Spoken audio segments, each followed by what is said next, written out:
Problems involving angle of depression. So angle of டிப்ரெஷனை base பண்ணி எப்படி நம்ம சம் போட போகிறோம்.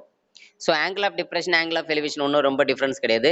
ஸோ ஆங்கிள் ஆஃப் எலிவேஷன்றது நம்ம கீழே இருந்து மேலே பார்ப்போம்.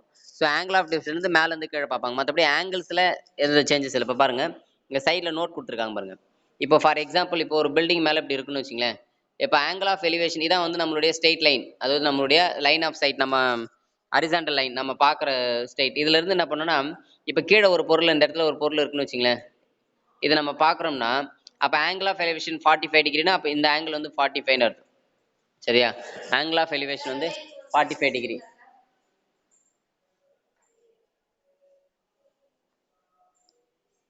ஆங்கிள் ஆஃப் எலிவேஷன் 45 டிகிரி இது. சரிங்களா? ஆங்கிள் ஆஃப் எலிவேஷன் வந்து 45 டிகிரி. அப்போ நல்லா புரிஞ்சுங்க, ஆங்கிள் ஆஃப் எலிவேஷன் வந்து இது 45, சாரி ஆங்கிள் ஆஃப் டிப்ரெஷன் 45னா அப்போ இங்க கீழே இருந்து பார்க்கும்போது அதே 45 தான் வரும். அதாவது ஆல்டர்னேட் ஆங்கிள் சொல்லும். இப்போ இது வந்து ஒரு பேரலல் லைன் வச்சுக்கலாம். இப்படி பண்ணும்போது இந்த ஆங்கிளும் சேமா இருக்கும். அதான் ஆல்டர்னேட் ஆங்கிள் சொல்லும். சரிங்களா? ஸோ அதனால ஆங்கிள் ஆஃப் டிப்ரெஷன் வந்தாலும் அந்த ஆங்கிளை நம்ம என்ன பண்ணுவோம், மறுபடியும் ஆல்டர்னேட் ஆங்கிள் வச்சு கீழே மாற்றிக்கும். இது பாருங்க, இந்த இடத்துல தீட்டா வச்சுட்டு அதை வச்சு என்ன பண்ணுவோம், இங்கே தீட்டாவை சேமாக நம்ம மாற்றி தான் நம்ம சம் போடுவோம். சரிங்களா? ஓகே, ஃபர்ஸ்ட் பாருங்க, சம் பார்க்கலாம் பாருங்க. Example 6.26. A player sitting on the top of tower height 20 meter observe the angle of depression of ball lying on the ground is 60 degree. Find the distance between the foot of the tower and the ball. என்ன சொல்றாங்க அப்படின்னா, ஒரு player வந்து என்ன பண்றாங்கன்னா sitting on the top of the tower. சரிங்களா? இதான் டவர்னு வச்சுங்க. இந்த டவர் மேலே வந்து இந்த சிட்டிங் இங்கே உட்காந்துட்டு இருக்காங்க. சரிங்களா? Height of 20 metre. எவ்வளோ ஹைட்டில் இருக்குது அந்த டவர் அப்படின்னா 20 மீட்டர் ஹைட்டில் இருக்குது. Observe angle of depression ball lying on the ground. அவன் கீழே இருந்து என்ன பண்ணுற ஒரு பாலை வந்து பார்க்குறாங்க. சரிங்களா? ஒரு பால் வந்து கீழே இருக்குது, அதை பார்க்குறாங்க. சரிங்களா? அப்போ ஆங்கிள் ஆஃப் எலிவேஷன் என்ன அப்படின்னா, இங்கே டயக்ராம் கொஞ்சம் நல்லா தெளிவாக பாருங்க. அந்த ஆங்கிள் வந்து எப்படி எடுக்கணும்னு பாருங்க. ஆங்கிள் ஆஃப் எலிவேஷன் அதாவது அவன் இந்த எக்ஸ்ன்னு கொடுத்துருக்காங்களே, இதான் வந்து அவனுடைய லைன். சரி, அவனுடைய ஹரிசாண்டல் லைன். சரிங்களா? அவன் பார்க்கறது அதுல இருந்து தான் நம்மளுடைய தலையை சாய்ச்சி நம்ம கீழே பார்ப்போம். அப்போ அதுதான் 60 டிகிரி. சரிங்களா? 60 டிகிரி. ஓகேங்களா? அவ்வளோதான். இப்போ அந்த பில்டிங்கோட ஹைட் கொடுத்துருக்காங்க, டவரோட ஹைட் வந்து 20 மீட்டர் கொடுத்துருக்காங்க. இப்போ நம்மள கொஸ்டின் என்ன, find the distance between the foot of the tower and the ball. அந்த டவருக்கும் பாலுக்கும் உள்ள டிஸ்டன்ஸ் இதோ எக்ஸ்ன்னு போட்டிருக்க மாதிரி எக்ஸ் தான் கண்டுபிடிக்கணும். இப்போ இதை வச்சுட்டு ஒரு ரைட் ஆங்கிள் ட்ரையாங்கிள் நம்மளே ஃபார்ம் பண்ணணும். இப்போ இந்த ஆங்கிள் ஆஃப் டிப்ரெஷன் 60 டிகிரினா அப்போ அதோட ஆல்டர்னேட் ஆங்கிள் அப்போ இங்கே கீழவும் 60 டிகிரி வரும். சரிங்களா? அவ்வளோதான். இப்போ ரைட் ஆங்கிள் ட்ரையாங்கிள் ஏபிசி எடுத்துக்கலாம். In right angle triangle ABC எடுத்துட்டோம். என்னெல்லாம் கொடுத்துருங்களோ அதை எழுதிட்டேன். பிசி வந்து 20 மீட்டர், ஏபி வந்து எக்ஸ். ரைட் ஆங்கிள் ட்ரையாங்கிள் ஏபிசியில் டேன் தீட்டா யூஸ் பண்ணணும். ஏன்னா இந்த தீட்டாக்கு ஆப்போசிட்டில் இருக்கிறது கொடுத்துருக்காங்க, அட்ஜசன்ட் தான் கேட்குறாங்க. அப்போ tan theta tan 60 equal to opposite வந்து என்னன்னு பாருங்க, BC divided by AB. AB வந்து எக்ஸ். டேன் 60 வந்து √3. √3 ஈக்குவல் டு 20 பை எக்ஸ். நமக்கு எக்ஸ் தானே வேணும். எக்ஸ் ஈக்குவல் டுனா வரப்போ 20 பை √3. அவ்வளோதான் ஆன்சரு. இதுக்கடுத்து என்ன பண்ணலாம்னா, இங்கே √3க்கு 1.732 கொடுத்துருக்காங்க. அப்போ இங்கே 1.732 கொடுத்து டிவைட் பண்ணி போடலாம். இல்லை இந்த √3 கேன்சல் பண்ணணும்னு வச்சுக்கோங்க, √3 மல்டிப்ளை பண்ணி √3 டிவைட் பண்ணுங்க. அப்போ என்னடா இந்த ரூட் கேன்சல் ஆகிடும். இல்லை டினாமினேட்டரில் √3 × √3 இருக்குல்ல, அது என்ன ஆகிடும், √3 × √3 3 ஆகிடும். நியூமரேட்டரில் வந்து 20 × √3க்கு 1.732. ஏன் சார் நம்ம அப்படியே டிவைட் பண்ணலாமே, ஏன் இது பண்ணுறோம் அப்படின்னா, நமக்கு டிவைட் பண்ணுறது டெசிமலை டிவைட் பண்ணுறதை விட மல்டிப்ளை பண்ணுறது ஈஸி இல்லையா? ஸோ இந்த மாதிரி மல்டிப்ளை பண்ணி √3 மல்டிப்ளை பண்ணும்போது அதே 1.732 டிவைட் பண்ணுறதுக்கு பதிலாக மல்டிப்ளை பண்ணுவோம். அவ்வளோதான். சரிங்களா? இங்கே பாருங்க, ஒரு 20யும் 1.73 மல்டிப்ளை பண்ணி அதை என்ன பண்ணணும், நம்ம 3 டிவைட் பண்ண ஆன்சர் என்ன வரும், 11.55 ஆன்சர். அப்போ அந்த பாலுக்கும் அந்த டவருடைய பாட்டம் அது உள்ள டிஸ்டன்ஸ் வந்து எவ்வளோ அப்படின்னா 11.55 மீட்டர் இஸ் ஆன்சர். அடுத்த question example 6.27. The horizontal distance between the two buildings is 140 metre. சரியா? 2 பில்டிங் இருக்குமா, ஹரிசாண்டல்ல 2 பில்டிங் இருக்கு. அந்த பில்டிங்குள்ள டிஸ்டன்ஸ் எவ்வளோ கொடுத்துருக்காங்க பாருங்க, 140 மீட்டர். சரிங்களா? The angle of depression of top of the first building when the seen from the top of the second building is 30 degree. அதாவது first building இருக்கு இல்லையா பெருசு, அங்கிருந்து என்ன பண்ணுறாங்கன்னா 30 ஆங்கிளில் செகண்ட் பில்டிங்குடைய டாப்பை பார்க்குறாங்க. எவ்வளோ ஆங்கிள்னா 30 ஆங்கிள். சரிங்களா? அந்த டயக்ராம் புரியுதா பாருங்க. அடுத்து என்ன, if the height of the first building is 60 metre. அந்த ஃபர்ஸ்ட் பில்டிங்கோட ஹைட் வந்து 60 மீட்டர். அதே மாதிரி என்ன பண்ணுறாங்க, 30 டிகிரியில் பார்க்குறாங்களா? அவ்வளோதான். ஒரே இது மட்டும் தான் கொடுத்துருக்காங்க. ஓகே, இப்போ பாருங்க, ஃபர்ஸ்ட் பில்டிங்கோட ஹைட் வந்து 60. அப்போ இந்த எம்டி வந்து மட்டும் 16 ஆகிடும். அதுக்கு ஹரிசாண்டல் அப்படியே லைன் போடும்போது அந்த பாதி பில்டிங் வந்து 60 மீட்டர் ஆச்சு. இப்போ மீதி இருக்கிற இந்த எம்சி தான் நம்ம கண்டுபிடிக்கணும். சரிங்களா. மீதி இருக்கிற ஹைட் வந்து பார்த்தீங்கன்னா இந்த எம்சி தான் நம்ம கண்டுபிடிக்கணும். இந்த லெட்டர்ஸ்லாம் நம்ம எப்படி வேணாலும் எடுத்துக்கலாம், ஏபிசிடி எப்படி வேணாலும் எடுத்துக்கலாம். சரிங்களா. சரி, அவங்க என்ன கேட்குறாங்கன்னா find the height of the second building. Second building height வந்து ஹெச் ஆக்சுவலாக. அதில் பாதி ஹைட் வந்து 60 இது வரலாம் நமக்கு தெரிஞ்சிச்சு. இப்போ இந்த எம்சி மட்டும் கண்டுபிடிச்சிட்டு இந்த 60 கூட ஆட் பண்ணிக்கணும், அவ்வளோதான். சரிங்களா. இப்போ பாருங்க, இது வந்து ஒரு ரைட் ஆங்கிள் ட்ரையாங்கிள், இந்த ஏஎம்சின்னு இருக்கு பாரு, இது வந்து ஒரு ரைட் ஆங்கிள் ட்ரையாங்கிள் எடுத்துக்கணும். அதே மாதிரி ஆங்கிள் ஆஃப் டிப்ரெஷன் 13 கொடுத்துருக்காங்க இல்லையா, அதை இந்த இடத்துல மாற்றிக்கணும். ஏன்னா ஆல்டர்னேட் ஆங்கிள் வந்து ஈக்குவல் இல்லையா, ஸோ அதனால் அதை 30 கன்வெர்ட் பண்ணிட்டோம். ஓகே, இப்போ பாருமா, the height of the first building வந்து 60, அதான் ஏபி வந்து 60 மீட்டர். அதே மாதிரி ஏபி 60 மீட்டர்னா அப்போ எம்டியும் அதே தானே, எம்டியும் அதே அளவு தானே, ஏன்னா அதுக்கு ஈக்குவலாக தானே இருக்கும். அப்போ எம்டியும் 60 மீட்டர்னு போட்டிருக்காங்க, வேற ஒன்றும் இல்லை. அடுத்தது டோட்டல் ஹைட்டை வந்து ஹெச்னு எடுத்திருக்காங்க. ஓகே, எல்லாமே கிவன்லாம் எழுதியாச்சு. இப்போ ரைட் ஆங்கிள் ட்ரையாங்கிள் எதை எடுத்துக்கணும், ஏஎம்சி. ஏஎம்சி இங்கே பாருங்க, எம்சி தான் நமக்கு வேணும். எது கொடுத்துருக்காங்க, ஏஎம் கொடுத்துட்டாங்க. சரிங்களா, ஏஎம் வந்து கொடுத்துட்டாங்க. அப்போ tan θ தான் யூஸ் பண்ணுங்க. சரிங்களா, ஆப்போசிட் பை அட்ஜசன்ட் tan θ தான் யூஸ் பண்ண போகிறோம். ஸோ tan θ பாருங்க, opposite by adjacent. So opposite வந்து என்னது, எம்சி, சிஎம் இல்லை MC divided by AM. tan 30 degree, tan 30 வந்து 1/√3. சிஎம் தெரியாது, எம்சி வந்து 140. இப்போ நம்ம சிஎம் தான் வேணும் இல்லையா, கிராஸ் பண்ணிங்கன்னா இந்த 140 கிராஸ் பண்ணிங்கன்னா 140/√3 வரும். சரிங்களா. போன சம்மில் பண்ண மாதிரி என்ன பண்ணலாம், நம்ம √3 மல்டிப்ளை டிவைட் பண்ணலாம். 140 √3 மல்டிப்ளை பண்ணி √3 × √3 மல்டிப்ளை பண்ணி டிவைட் பண்ணிங்கன்னா √3 × √3 3 ஆகிடும், 140. ஸோ அதுக்கடுத்தது √3 என்ன பண்ணலாம், 1.732 சப்ஸ்டிட் பண்ணி அப்புறம் மல்டிப்ளை பண்ணி டிவைட் பண்ணி போகிறது ஈஸி. சரிங்களா, 3 டிவைட் பண்ணுறது ஈஸி, 1.73 டிவைட் பண்ணுறது கஷ்டம் இல்லையா. ஸோ அதனால் என்ன பண்ணுறாங்க, அது ஹோல் நம்பராக கன்வெர்ட் பண்ணிவிட்டு இப்போ மல்டிப்ளை பண்ணலாம். 140 1.732 மல்டிப்ளை பண்ணிக்கலாம். இல்லை அப்படின்னா என்ன பண்ணலாம், நம்ம இந்த 3க்கும் 140க்கும் மல்டிப்ளை பண்ணால் பாயிண்டில் தான், டெசிமலில் தான் வரும். அந்த வேல்யூ 1.73 மல்டிப்ளை பண்ணால் உங்களுக்கு ஆன்சர் வந்து 80.83. இது சிஎம்மோட ஆன்சர். ஆனால் டோட்டலாக ஆன்சர் வந்து பார்த்தீங்கன்னா அந்த ஹைட் ஆஃப் த பில்டிங் வந்து செகண்ட் பில்டிங்கோட ஹைட் வந்து சிடி, அதாவது சிஎம் ப்ளஸ் எம்டி. சிஎம் வந்து பார்த்தீங்கன்னா இப்போ கண்டுபிடிச்சிருக்கு 80.83, எம்டி வந்து நம்ம ஏற்கனவே 16 தெரியும். அப்போ ரெண்டுத்தையும் ஆட் பண்ணால் 140.83. இதுதான் செகண்ட் பில்டிங்கோட ஹைட்டு. ஓகேங்களா. அடுத்த problem, example 6.28. From the top of tower 50 meter high, the angle of depression top and bottom of the tree are observed 30 degree and 45 degree respectively. Find the height of the tree. அதாவது ஒரு ஒரு tower இருக்கு. சரிங்களா, எவ்வளோ metre height அப்படின்னு பார்க்கும்போது ஒரு 50 metre ஹைட்டில் ஒரு டவர் இருக்குது. சரிங்களா, அது டயக்ராம் போடுற டவர். அங்கேருந்து என்ன பண்ணுறாங்க, அந்த ட்ரீயோட டாப்பையும் பார்க்குறாங்க, ட்ரீயோட பாட்டமையும் பார்க்குறாங்க. ஆனால் ஆங்கிள் வேரியேஷன் ஆகும் இல்லையா, அதுதான். ஒன்று வந்து 30 டிகிரி, ஒன்று வந்து 45 டிகிரி. பாருங்க, 30ன்றது டாப்பை பார்க்குறது, 30 டிகிரியில். அதனுடைய பாட்டமை பார்க்கும்போது இன்னும் ஆங்கிள் அதிகமாகும் இல்லையா, ஏன்னா டிப்ரெஷன் பார்க்கும்போது இன்னும் நம்ம குனிஞ்சு பார்க்குற மாதிரி வரும், இன்னும் ஆங்கிள் 45 டிகிரி வரும். எடுத்தாச்சு. அடுத்து என்ன கொடுத்துருக்காங்கன்னா, அந்த பில்டிங்கோட டோட்டல் ஹைட் வந்து 15 கொடுத்துட்டாங்க. சரிங்களா, இப்போ நம்ம செய்ய வேண்டியது என்னன்னா, இப்போ அந்த ட்ரீயோட ஹைட் கண்டுபிடிக்கணும். அதான் ஒய்ன்னு எடுத்துறாங்க பாருங்க, இங்கே ஒய்ன்னு எடுத்துறாங்க, சிடி கண்டுபிடிக்கணும். அதே மாதிரி இந்த பிடி இருக்கு இல்லையா, அந்த ட்ரீக்கும் அந்த டவருக்கும் உள்ள டிஸ்டன்ஸ் வந்து எக்ஸ்ன்னு எடுத்துக்கிறோம். இங்கே கீழே எக்ஸ், பிடி எக்ஸ்னா அப்போ எம்சியும் எக்ஸ் தான். சரிங்களா, ரைட். ஓகே, முதல்ல பாருங்க, ரெண்டு ரைட் ஆங்கிள் ட்ரையாங்கிள். இதில் எது தெரியுமா ரைட் ஆங்கிள் ட்ரையாங்கிள், ஏடிபி இது ஒரு ரைட் ஆங்கிள் ட்ரையாங்கிள். அடுத்து இன்னொன்று வந்து ஏசிஎம் இது ஒரு ரைட் ஆங்கிள் ட்ரையாங்கிள். நம்ம அதுக்கேற்ற மாதிரி ஹரிசாண்டலாக இப்போ இந்த டாப் ஆஃப் த ட்ரீலேருந்து ஸ்ட்ரெயிட்டில் ஹரிசாண்டல் லைன் போடணும். நம்ம போட்டால் தான் அது வந்து ஒரு ரைட் ஆங்கிள் ட்ரையாங்கிள் வரும். சரிங்களா, ஸோ இப்போ ரெண்டு ரைட் ஆங்கிள் ட்ரையாங்கிள் இருக்குது. ஸோ அதை வச்சுக்கிட்டு போடலாம்.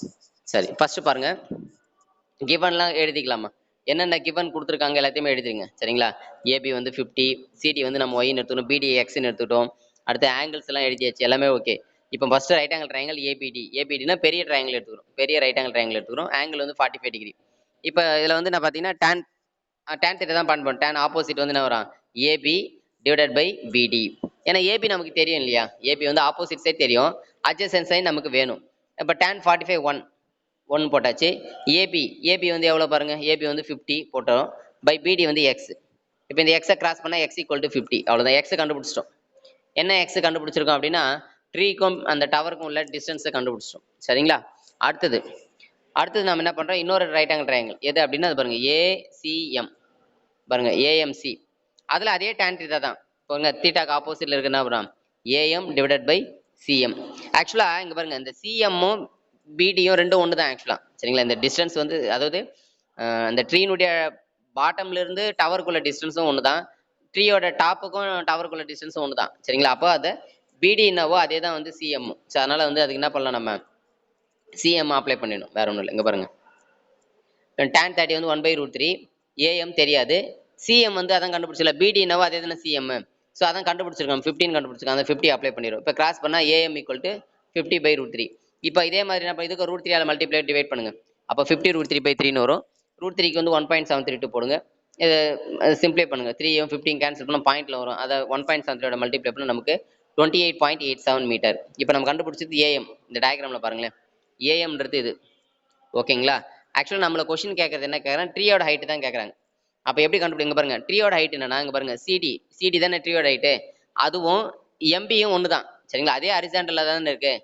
அப்போ சிடியோட ஹைட் என்னவோ அதே தான் வந்து என்னது பிஎம்மோட ஹைட்டும் இல்லைங்களா? அப்போ நம்ம இந்த பிஎம் எவ்வளோன்னு கண்டுபிடிக்கலாம். எப்படி கண்டுபிடிக்கலாம்னா, ஏஎம் தெரிஞ்சு போச்சு இல்லையா? ஆனால் இதோட ஃபுல் ஹைட்டு 50, அதுலேருந்து நம்ம என்ன பண்ணலாம், இந்த ஏஎம் லெஸ் பண்ணிட்டா நமக்கு கிடைக்கிற பிஎம் தானே. அப்போ ஏஎம் வந்து இப்போ என்ன கண்டுபிடிச்சிருக்கோம், 28.87. அதை லெஸ் பண்ணிடுங்க. லெஸ் பண்ணிட்டா நமக்கு ஆன்சர் கிடைச்சிடும். சரிங்களா? லெஸ் பண்ணிட்டா நமக்கு என்ன கிடைக்கும்னா பிஎம் கிடைக்கும். பிஎம் கண்டுபிடிச்சாலே அது வந்து சிடிக்கு ஈக்குவல் இல்லையா? பாருங்க, இப்போ சிடியும் எம்பியும் ஈக்குவல். அப்போ அது எப்படி கண்டுபிடிக்கணும்னா, ஏபின்றது ஃபுல் ஹைட்டு இந்த 50லேருந்து எதை லெஸ் பண்ணுறோம், ஏஎம் 28.87 லெஸ் பண்ணால் 21.13. இதுதான் வந்து அந்த ட்ரீயோட height. therefore the height of the tree வந்து 21.13. அடுத்த sum, example 6.29. As observed from the top of a 60-meter high lighthouse from the sea level, the angle of depression of two ships are 28 degree and 45 degree. If the one ship is exactly behind the other on the same side of the lighthouse, find the distance between the two ships. அதாவது ஒரு light house இருக்கு, light ஹவுஸோட height கொடுத்துட்டாங்க எவ்வளோ அப்படின்னா 60. அந்த ஹைட்ல இருந்து என்ன பண்ண 2 ஷிப்ஸை பார்க்குறாங்க. ஒரு ஷிப்பை வந்து 28 ஆங்கிள்லையும் ஒரு ஷிப்பை வந்து 48 ஆங்கிள்லையும் பார்க்குறாங்க. 2 ஷிப்புமே ஒரே சேம் லைன்ல தான் இருக்கு, அதாவது ஸ்ட்ரெயிட் லைன் மாதிரி போட்டிருக்காங்க பாருங்க, சேம் லைன்ல தான் இருக்கு. சரிங்களா? ஓகேங்களா? ரைட். இப்போ இதுல அவ்வளோதான். இப்போ நம்ம என்ன பண்ணோம், இதில் 2 ரைட் ஆங்கிள் இருக்கா இங்க பாருங்க. அதாவது இந்த பிசிடி ஒரு ரைட் ஆங்கிள் ட்ரையாங்கிள், இன்னொன்று டிசிஏ ஏடிசி ஒரு ரைட் ஆங்கிள் ட்ரையாங்கிள். இது ரெண்டுத்தை வச்சுட்டு என்ன பண்ண போறோம், அவங்க கொஸ்டின் என்ன கேட்குறாங்க, நம்ம அந்த 2 ஷிப்புக்குள்ள டிஸ்டன்ஸ் ஏபி கேட்குறாங்க. சரியா? ஏபி கேட்குறாங்க. ஓகேங்களா? நீங்கள் ஆஸ் யூஷுவல் போடலாம். ஃபர்ஸ்ட் பாருங்க என்ன கிவன் கொடுத்துருக்காங்க எழுதிங்க. Let the observer on the light of CD B at D. சரிங்களா? அப்சர்வர் வந்து டின்ற பாயிண்ட்ல வந்து அப்சர்வ் பண்றாங்க. அங்கிருந்து height of the lighthouse வந்து 60 மீட்டர். அதுக்கு அடுத்தது ஆங்கிள் எழுதியிருக்காங்க. ஆங்கிள் வந்து என்னது, எக்ஸ்டிஏ, எக்ஸ்டிஏ. இந்த ஆங்கிள் வந்து 45, சாரி 28. அதே மாதிரி எக்ஸ்டிபி இந்த ஆங்கிள் வந்து 45. சரிங்களா? ஸோ இங்க பாருங்க, ஆங்கிள் ஆஃப் டிஃபரன்ஸ் வந்து 28. இது 28னா அப்போ இந்த ஆங்கிள் என்னது 28, ஏன்னா ஆல்டர்னேட் இல்லையா? அதே மாதிரி இது ஃபுல்லா 45னா அப்போ அதுக்கு ஆல்டர்னேட் வந்து இது 45. ஓகேங்களா? ரைட். இப்போ பாருங்க, இன் ரைட் ஆங்கிள் ட்ரையாங்கிள் எதை எடுத்துக்கலாம் பாருங்க. ஃபர்ஸ்ட் எதை எடுத்துக்கிறாங்க அப்படின்னா டிசிபி. டிசிபின்னா இந்த சின்னதை எடுத்துக்கிறாங்க முதல்ல. டிசிபி tan θ தான் யூஸ் பண்றாங்க. tan θ ஈக்குவல் டு நம்ம ஆப்போசிட் வந்து என்னது சிடி, டிசி பை அட்ஜசன் வந்து என்னது பிசி. சரிங்களா? tan 45 வந்து 1. அப்போ டிசி வந்து 60 பை பிசி. அப்போ என்ன கண்டுபிடிச்சிட்டோம், பிசி வந்து 16 கண்டுபிடிச்சாச்சு. சரிங்களா? எது பிசி, இது பாருங்க இந்த பாதி கண்டுபிடிச்சிட்டோம். அடுத்து நம்ம என்ன பண்ண போறோம்னா, இந்த ரைட் ஆங்கிள் ட்ரையாங்கிள் டிசிஏ. இப்போ அடுத்தது டிசிஏ இந்த பெரிய இந்த ட்ரையாங்கிள் எடுத்துக்கிறோம். அதுக்கு அதே tan θ தான். ஆப்போசிட் என்ன வரும், அதே டிசி தான். டிவைடட் பை என்ன வரும்னா அட்ஜசன் வந்து ஏசி வரும். ஏசியை 2ஆ பிரிச்சுக்கணும், வேற ஒன்றும் இல்லை. ஏசியை வந்து 2ஆ ஸ்ப்ளிட் பண்ணிக்கலாம். எப்படின்னா ஏசி இருக்கு இல்லையா, ஏசியை வந்து ஏபி பிளஸ் பிசி அப்படின்னு பிரிச்சுக்கணும். பிசி நம்ம கண்டுபிடிச்சிடலாம், அதை அப்ளை பண்ணிட்டா நமக்கு தேவையானது ஏபி ஈஸியாக கிடைச்சிடும். அவ்வளோதான், ரொம்ப சிம்பிள். பாருங்க, tan 28 டிகிரி, tan 28 டிகிரி வந்து வேல்யூ அவங்களே கொடுத்துருக்காங்க, ஏன்னா அதுக்கு தெரியாது இல்லையா, அதனால 0.5317 கொடுத்துருக்காங்க. அப்ளை பண்ணியாச்சு. டிசி வந்து 60 அப்ளை பண்ணிட்டோம் பை ஏசி. ஓகேங்களா? ஏசி கண்டுபிடிச்சிட்டோம். ஏசி வந்து 112.85. சிம்பிளே பண்ணா கிராஸ் மல்டிப்ளை சிம்பிளை பண்ணா ஏசி. சரிங்களா? ஆனா நமக்கு தேவை ஏபி தானே வேணும். இந்த டயக்ராம்ல பாருங்க, நமக்கு ஏபி வேணும். அப்ப நம்ம என்ன பண்ணலாம்னா ஏசில இருந்து, ஏசின்றது ஃபுல் லென்த்ல இருந்து எதை லெஸ் பண்ணிக்கலாம், பிசிஏ லெஸ் பண்ணணும். பிசிஏ லெஸ் பண்ணா நமக்கு என்ன கிடைக்கும்னா ஏபி கிடைக்கும். அப்ப ஏபி ஈக்குவல் டு எழுதி compare, AB equal to AC minus BC. AC வந்து 112.85, 112.85ல இருந்து எதை லெஸ் பண்ண போறோம், நம்ம எதை லெஸ் பண்ணா 60 லெஸ் பண்ணணும். இது பாருங்க, பிசி வந்து 60 தான் கண்டுபிடிச்சு, 60 லெஸ் பண்ணீங்கன்னா 52.85. இதுதான் வந்து the distance between the two ships. Two ஷிப்ஸ்க்கும் உள்ள டிஸ்டன்ஸ் வந்து பார்த்தீங்கன்னா 52.85. அடுத்த ப்ராப்ளம், அடுத்து example 6.30. A man is watching a boat speeding away from the top of the tower. The boat makes an angle of depression 60 degree and the man high when at the distance of 200 meter from the tower. After 10 seconds the angle of depression becomes 45 degree. What is the approximate speed of the boat assuming that it is a sailing in the still water? இப்போ இந்த சம்ல பாருங்க ஸ்பீடுலாம் கொடுத்துருக்காங்க பாரு டிஃப்ரெண்டா. சரிங்களா? இந்த speed time இதை வச்சு நம்ம அதை டிஸ்டன்ஸாக கன்வெர்ட் பண்ணிக்கணும். டிஸ்டன்ஸாக கன்வெர்ட் பண்ணி போடணும் எப்படின்றத பாருங்க. அதாவது என்ன சொல்றாங்கன்னா, ஒரு டவர் இருக்கு. அந்த டவர்ல இருந்து என்ன பண்றாங்கன்னா, ஆங்கிள் ஆஃப் டிஃப்ரெஷன்ல 60 45 அப்படின்னு சொல்லிட்டு போட் வந்து பாக்குறாங்க. அதாவது எப்படின்னா ஒரே போட்டு தான், அது வந்து மூவ் ஆகுது. சரிங்களா? என்ன பண்றாங்க பாருங்க, இந்த போட் 60 டிகிரில பாக்குறாங்க ஃபர்ஸ்ட்.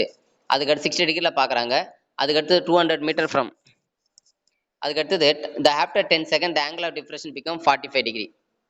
அதாவது ஃபர்ஸ்ட் வந்து 60ல பாக்குறாங்க கீழே எங்க போட்டு. அதுக்கு டிஸ்டன்ஸ் எவ்வளவு இருக்குன்னா 200 மீட்டர் இருக்கு. அதுக்கு அடுத்தது அங்கிருந்து என்ன 10 செகண்ட்ல மூவ் ஆயிடுது போட்டு. மூவ் ஆன உடனே மறுபடியும் ஆங்கிள் வேரியேஷன் ஆகும் இல்லையா? எவ்வளவு ஆங்கிள் பாக்குறாங்க? 45ல பாக்குறாங்க. சரிங்களா? ஃபர்ஸ்ட் வந்து 60ல பாக்குறாங்கம்மா, கீழே இருக்கு. அதாவது அந்த டவருக்கு கீழே இருக்கு. ஸோ ஆங்கிள் அதிகமா இருக்கு. கீழே குனிஞ்சு பார்க்கணும். ரொம்ப ஆங்கிள் வந்து வேரியேஷன் ஆகும் 60. அதுக்கடுத்து அப்படியே கொஞ்சம் மூவ் ஆயிட்டு கொஞ்சம் தூரம் போயிடுச்சு. அப்போ 45ல பாக்குறாங்க. சரிங்களா? இப்போ என்ன கொஸ்டின் கேட்கறாங்கன்னா, what is the approximate speed of the boat? போட்டோட ஸ்பீட் என்னன்னு கேட்கறாங்க. ஓகேங்களா? போட்டோட ஸ்பீட் எப்படி கண்டுபிடிக்கிறதுன்னு பார்க்கலாம். சரி, ஃபர்ஸ்ட் பாருங்க, கிவன்லாம் எழுதிக்கலாம். Let AB be the tower, C and D be the position of the boat. Boat வந்து ரெண்டு இடத்துல இருக்கு இல்லையா? முதல்ல சியில் இருக்கு, அப்புறம் டிக்கு போயிடுது. சரிங்களா? அடுத்தது ஆங்கிள்லாம் எழுதிக்கிறாங்க. 45 60 எழுதிட்டாங்க. பிசி வந்து 200 மீட்டர். அந்த போட்டுக்கும் அந்த டவருக்கும் உள்ள டிஸ்டன்ஸ் வந்து பார்த்தீங்கன்னா 200 மீட்டர் ஸ்டார்டிங்ல. அப்புறம் வந்து மூவ் ஆயிடுது.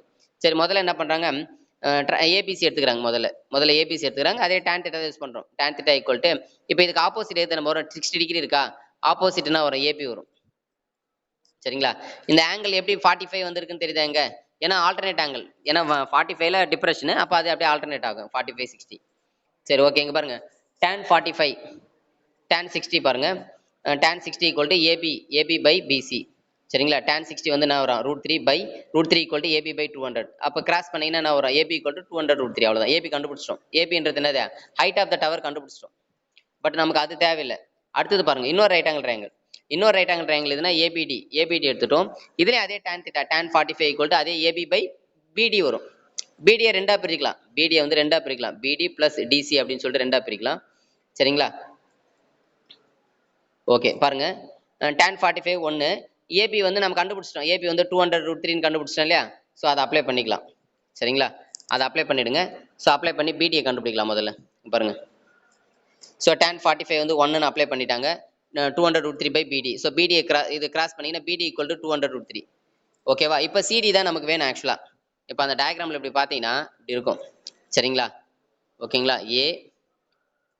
இப்போ நமக்கு சிடி வேணும். இது வந்து பி, இது சி, இது டி. சரிங்களா? சரி, இது பி, இது டி, இது சி. இப்போ நமக்கு என்ன வேணும் அப்படின்னா சிடி வேணும். இந்த டென்த் வேணும். சிடி வேணும்னா என்ன பண்ணணும்? நம்ம ஃபுல் பிடியில இருந்து எதை லெஸ் பண்ணலாம்? பிசி. சாரி, இந்த இடத்துல சி, இது சி, இது டி. சாரி, மாத்தி சொல்லிட்டேன். இது சிடி. இப்போ நமக்கு சிடி வேணும்னா என்ன பண்ணலாம்? நம்ம மறுபடியும் பாருங்க, டயக்ராம் மறுபடியும் போடுறேன். பாருங்க, இது இருக்கு. இதுதான் டி, இது சி, இது பி, இது ஏ. சரிங்களா? அப்போ நம்ம என்ன பண்ணலாம்னா, இந்த பிடியில இருந்து ஃபுல் லென்த்ல இருந்து எதை லெஸ் பண்ணலாம்? இந்த பிசியை லெஸ் பண்ணிட்டோம்னா, ஆக்சுவலா இது ஃபுல் லென்த் வந்து 200 √3ல இருந்து இந்த பிசி வந்து 200 லெஸ் பண்ணிட்டா நமக்கு என்ன கிடைக்கும்? சிடி கிடைக்கும் இல்லைங்களா? ஓகே, சிடி என்ன கிடைக்குது பாருங்க. ஆன்சர் 200 காமனா வெளியே எடுத்துரும். அப்போ என்ன √3 - 1. √3 வேல்யூ 1.732 சப்ஸ்டிட் பண்றோம். 1.732 இருந்து 1 லெஸ் பண்ணா 0.732. 0.732 இன்டூ 200 மல்டிப்ளை பண்ணா 146.4 வரும். சரிங்களா? இது வந்து சிடியோட லென்த். ஆனா கொஸ்டின் வந்து கேட்கறது ஸ்பீடு கேட்கறாங்க. சரிங்களா? என்ன ஸ்பீடு அப்படின்னு பாத்தீங்கன்னா, பாருங்க, அந்த போட் வந்து இங்க இருந்து இங்க மூவ் ஆயிருக்கு. அதாவது இது டி, இது சி. சில இருந்து டிக்கு தான் மூவ் ஆயிருக்கு. அப்ப எவ்வளவு டைம்ல மூவ் ஆயிருக்குன்னா 10 செகண்ட்ஸ்ல மூவ் ஆயிருக்கு. அதோட டிஸ்டன்ஸ் எவ்வளோ? 146.4. இப்போ டிஸ்டன்ஸும் தெரிஞ்சிருச்சு. இப்போ சிடியோட டிஸ்டன்ஸ் தெரிஞ்சிருச்சு, டைமும் தெரிஞ்சிச்சு. அப்போ ஸ்பீடு கண்டுபிடிக்குதுன்னா formula distance divided by time. இதான் ஃபார்முலா. ஸ்பீடு கண்டுபிடிக்குதுன்னா ஃபார்முலா. டிஸ்டன்ஸ் எவ்வளோனா சிடி. சில இருந்து டிக்கு தானே வந்த டிஸ்டன்ஸ், அந்த ஸ்பீடு தானே கேட்குறாங்க. அப்போ டிஸ்டன்ஸ் வந்து என்ன வரும்? 146.4 டிஸ்டன்ஸு. சரிங்களா? அதுதான் போடுறோம். 146.4 டிஸ்டன்ஸ். அதை எதாவது டிவைட் பண்ணா டைம் வந்து 10 செகண்ட்ஸால டிவைட் பண்றாங்க. டிவைட் பண்ணா என்ன வருது பாரு? 14.64 மீட்டர் பர் செகண்ட். அப்போ அந்த போட்டோட ஸ்பீடு எவ்வளோமா? 14.64 மீட்டர் பர் செகண்ட்ஸ். இது வந்து மீட்டர் பர் செகண்ட்ஸ்ல இருக்கு. அதை வந்து கிலோமீட்டர் பர் ஹவர்ல மாத்திரத்தை வந்து எதால மல்டிப்ளை பண்ணி டிவைட் பண்ணா 3600 மல்டிப்ளை பண்ணி 1000 டிவைட் பண்றோம். ஏன் அப்படி 3600னா செகண்ட்ஸா ஹவர்ஸா மாத்தணும்னு வச்சுங்களேன் 3600 மல்டிப்ளை பண்ணும். அதுக்கடுத்து அதே மாதிரி 1000 ஏன் இது பண்றோம்னா மீட்டரை வந்து கிலோமீட்டரா இது பண்றோம் இல்லையா, அதனால 1000 டிவைட் பண்றோம். சரிங்களா, அவ்வளவுதான். இப்போ இது பண்ணி சிம்பிளை பண்ணா என்ன வரும் 52.704 கிலோமீட்டர் பர் ஹவர். அப்ப அந்த போட்டோட ஸ்பீடு வந்து 52.704 கிலோமீட்டர் பர் ஹவர். அதாவது கிலோமீட்டர் பர் ஹவர்ல சொல்லும்போது இது ஆன்சரு, நம்ம மீட்டர்ல சொல்லும்போது 14.64 மீட்டர் per செகண்ட். அப்படின்னா என்ன, ஒரு செகண்டுக்கு இவ்வளவு மீட்டர் வந்து டிராவல் ஆகும்னு அர்த்தம். இதுல வந்து பாத்தீங்கன்னா 1 ஹவருக்கு 52 கிலோமீட்டர் 52.704 கிலோமீட்டர் டிராவல் ஆகும் அப்படின்னு அர்த்தம்.